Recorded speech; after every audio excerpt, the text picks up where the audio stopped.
المعركة لم تنتهي، ولكنها قد بدأت.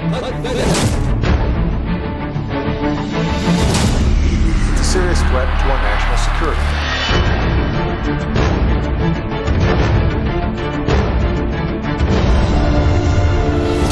الرئيس والأمير، تسجيلات الخيانة.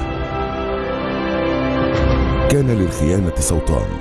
الصوت الأول كان يأتي من كهف مجهول في مكان مجهول من جبال القاعدة، من الأمير، من أيمن الظواهري. والصوت الثاني كان يأتي من سدة، من قصر الاتحادية، من مكتب الرئاسة، من الرئيس، من محمد مرسي. وبين الأمير والرئيس دارت أخطر وأغرب مكالمات في تاريخ مصر كله، حيث كان الرئيس رئيس مصر يتلقى تعليماته من الظواهري، وكلها تعليمات لم تكن الهدف منها سوى تدمير وتخريب البلاد وقتل وتشريد العباد، وهو ما حدث فعلا في الأحداث التي تلت كل مكالمة. التسجيلات التي جمعت ما بين مرسي والظواهري رصدتها أجهزة سيادية وأمنية عالية المستوى، وهي تواجه حلقة من حلقات التآمر الخطير على مصر في عهد المعزول، الذي لم يكن يدار بواسطة جماعته فقط، بل وأيضا من تنظيم القاعدة. وتكشف التسجيلات عن تورط خيرت الشاطر ابن مرشد الإخوان ورفاعة الطهطاوي رئيس ديوان الرئاسة الأسبق في لعب دور الوسيط للتقارب بين الرئيس المعزول والإخوان من جهة وتنظيم القاعدة من جهة أخرى. وتكشف أن تنظيم الإخوان أسس شبكة اتصالات من خلال شركة أمريكية لمنع مراقبة الاتصالات ومنع التجسس على رسائل البريد الإلكتروني، وكان مسؤول هذه الشركة على علاقة مباشرة بالرجل القوي في تنظيم الإخوان خيرت الشاطر. وكشفت أن مرسي تسلم هواتف خاصة من خارج البلاد استوردتها تركيا من إحدى الدول الكبرى وسلمتها لمسؤولين بعينهم داخل مؤسسة الرئاسة المصرية. وأفظع ما رصدته الأجهزة السيادية عن تلك المكالمات وعن الملابسات التي دارت معها وحولها كشفها عن عناصر باكستانية وفلسطينية اجتمعت مع خيرت الشاطر. لهذه العناصر اتصالات مباشرة أيمن الظواهري زعيم القاعدة، وتلقت توجيهات منه قبل 24 ساعة من ارتكاب مذبحة رفح. كيف ومتى دارت هذه المكالمات وماذا جرى فيها وبأي أحداث ارتبطت؟ التسجيلات تتحدث، وقائع الخيانة تتكشف. ودعونا نتعرف على تفاصيل المكالمات. مكالمة 11/2012، مكالمة إهدار دم جنودنا في رفح. في هذه المكالمة يهدر الظواهري دم جنودنا في رفح ويقول للرئيس مصر: لا تخشى هذه الدماء وعليك مذاكرة العقيدة كويس. ثم تأتي الطامة الكبرى وهو يقول له: يجب أن يكون الجيش المصري جيشنا يسمح فيه بتدريب كل عناصرنا. ولا تهتز جريحة من جوارح الرئيس الذي زار موقع المذبحة في مشهد يبدي غاية ألمه على ضحايانا، فمشاعر الرئيس في المشهد التلفزيوني كانت شيئا، ومشاعره في المكالمة التي كان يظنها سرية كانت شيئا آخر، إذ يرد على الظواهري قائلا: نسعى لتكوين جيش من المتدربين والجهاديين والإسلاميين تحت قيادتنا، أي أنه كان يسعى جاهدا لدمج الإرهابيين والإخوان والجميع داخل مؤسسة الجيش. مكالمة 9/12/2012، مكالمة التآمر على دول الخليج. تكشف هذه المكالمة الاتفاق بين الرئيس المعزول وزعيم تنظيم القاعدة وتحريض أيمن الظواهري زعيم التنظيم ضد دول الخليج وعلى رأسها الإمارات والسعودية، وفيها يؤكد مرسي على تآمره البعيد المدى على الخليج حتى ولو لصالح إيران، إذ يقول أن مصر سترفع يدها عنهم وستقوم بزيادة التعاون مع إيران لوقف نفوذ الخليج في المنطقة. وتعليقا على هذه المكالمة، كشفت جهات سيادية عن الظواهري أنه خطط بالفعل لعمليات كبيرة داخل السعودية من خلال عناصر القاعدة لإشعال فتنة بين الشيعة والسنة هناك، وإشعال أزمات داخل الإمارات، بالتعاون مع تنظيم الإخوان الذي صار له نفوذ في كل منطقة عربية. ومن هنا نفهم سر الكلمة التي قالها خادم الحرمين الشريفين وهو يهنئ مصر على ثورة 30 يونيو، وهو يقول: لقد أنقذ الله مصر والعرب من مؤامرة لم يكن يعلم مداها سواه. مكالمة 28/12/2012. مكالمة التآمر على الأزهر. هذه المكالمة على قدر خطورتها لأنها تتعلق باستخدام الدين في التمكين للقاعدة والجماعة، إلا أنها مثيرة للضحك والاستغراب.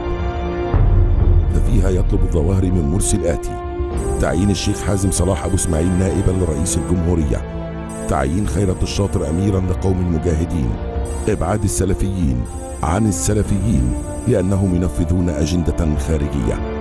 ويرد الرئيس المعزول قائلا: السلفيين مرحلة لمساندتنا، ثم بعد ذلك سيتم استبعادهم وعودتهم مرة أخرى للسجن ستكون قريبة. لكن أخطر ما في هذه المكالمة الأمر الذي أصدره الظواهري لمرسي، وهو لابد من اعتقال شيخ الأزهر وغلق هذه المؤسسة بالكامل لانحرافه عن المسار. ومن هنا أيضا نفهم مؤامرات الإخوان على الإمام الأكبر وتنظيم المظاهرات ضده. مكالمة 12/1/2013. مكالمة التآمر على الكنيسة. بعد أن ألقى الظواهري تعليماته للرئيس بخصوص الأزهر، جاء الدور على الكنيسة والأقباط، إذ يقول له في هذه المكالمة: يجب وقف بناء الكنائس، وعلى الأقباط دفع الجزية والعيش دون طلبات إذا أرادوا العيش بسلام. ثم قال الظواهري للمعزول: ستحكمون مئات وآلاف السنين، وعليكم تطبيق تجربة باكستان وأفغانستان في مصر. مكالمة المؤامرة على الإعلام.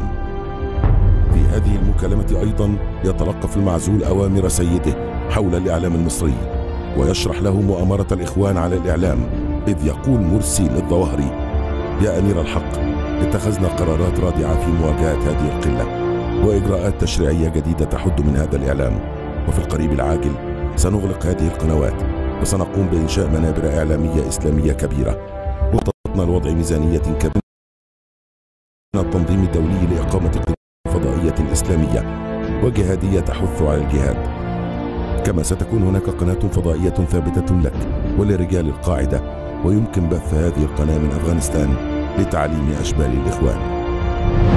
مكالمة 20/1/2013. مكالمة الإفراج عن الإرهابيين. مع هذه المكالمة بالذات نكشف كيف كانت تدار مصر. ببساطة شديدة كان الأمير يأمر والرئيس ينفذ، ففيها يأمر الظواهري مرسي بالإفراج عن الإرهابيين المدانين في جرائم ضد المصريين، قائلا: عناصرنا كان لها الفضل في وجودكم خارج سجون الطغيان، ومساندتنا وجبة ومطالبنا صغيرة: الإفراج عن رجال القاعدة والمجاهدين في سجون العقرب وغيرها من السجون، ودعمنا بالمال والسلاح في ليبيا واليمن وسيناء، وأن يكون هناك جزء من المال لأسر المجاهدين وتدريبات في سيناء. مطالب بالكثيرة، وهناك مطالب أخرى ستكون عبر وسطاء من إخواننا الأشقاء. وهذا ما حدث بالفعل، إذ خرج الإرهابيون من السجون ليقتلوا المصريين بعد ذلك. بالفعل كان الرئيس لا يملك سوى تنفيذ أوامر الظواهري، فعقب هذه المكالمة دخل سيناء 350 عائلة من عائلات التكفيريين وعائلات أخرى تابعة لأحمد عشوش إلى سيناء، وجرى تسكينهم وإعاشتهم هناك بناء على أوامر مرسي شخصيا، حيث وفرت لهم أماكن وأراضٍ داخل سيناء. كما خطط مرسي في ذلك الوقت لغلق سجن برج العرب نهائيا، لكن جماعة الإخوان تراجعت عن قرارها لتوفير محبس لعدد من المعارضين والإعلاميين في هذا السجن، بناء على نصيحة من الشاطر قال فيها إن السجن سيكون للمعارضين ولكن يمكن خروج كافة الجهاديين. مكالمة 11/2/2011. مكالمة عمر عبد الرحمن. دارت هذه المكالمة عن عمر عبد الرحمن فقط، وفيها يقول الظواهري لمرسي: اطلب الإفراج عن الشيخ عمر عبد الرحمن والضغط على أمريكا للإفراج عنه. ومرسي يرد: موافق طبعا. لكن ما ثمن الإفراج عن عمر عبد الرحمن والذي كانت ستدفعه مصر؟ الأجهزة الأمنية رصدت الثمن، إذ كشفت أن مرسي أجرى اتصالات مباشرة قبل مكالمة مع مسؤولين أمريكيين، وكلف مساعده عصام الحداد للتحرك للإفراج عن عبد الرحمن وتقديم تنازلات كبيرة لأمريكا تتمثل في زيادة قوات حفظ السلام الدولي في سيناء واستغلال عدد من الكيلومترات داخل سيناء لتوطين الفلسطينيين القادمين من غزة، والسماح لإسرائيل بزرع أجهزة استشعار على الحدود مع مصر، إلا أن أجهزة سيادية أوقفت ذلك المخطط وأحبطت الصفقة.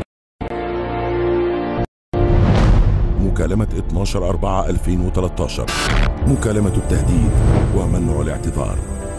هذه المكالمة تحمل تطورا لافتا، فقد انتقل الظواهري في أوامره لمرسي من الصيغة الآمرة إلى الصيغة المهددة، وبات واضحا أن العلاقة بين الرجلين أصبحت أشبه بعلاقة سيد بخادمه.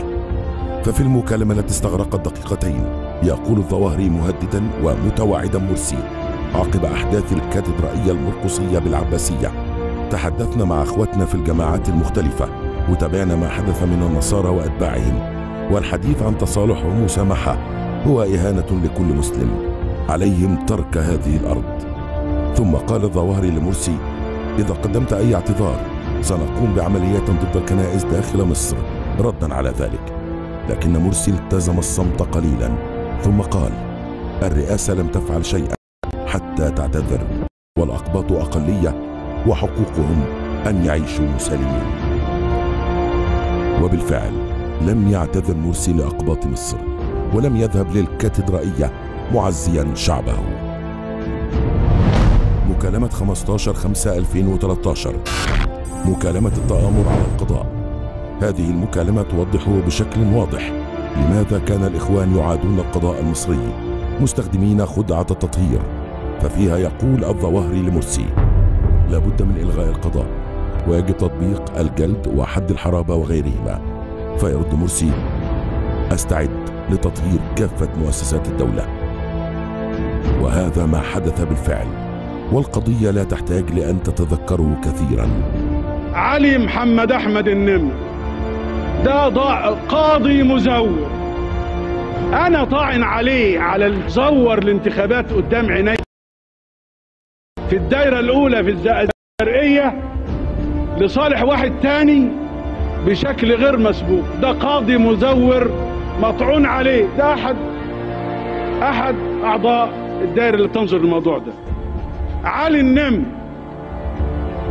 لم يحقق معه حتى الآن، هو ضمن 22 واحد مفروض يحالوا للتحقيق والصلاحية بسبب التزويرات دي. سيف العدالة انكسر، ومنين أجيب له إيديه؟ سيف العدالة انكسر والحق يجيبه مين؟ أنا عايز أقول إن سيف العدالة إن شاء الله سيمضي دائما، لن ينكسر أبدا. سيف العدالة بالرجال الكرام، رجال القضاء الكرام الذين يعرفون العدل ويمارسون هذا العدل ويحبون أوطانهم. ولا يزال هناك الكثير عن تفاصيل الخيانة ستكشف عنه الأيام القادمة.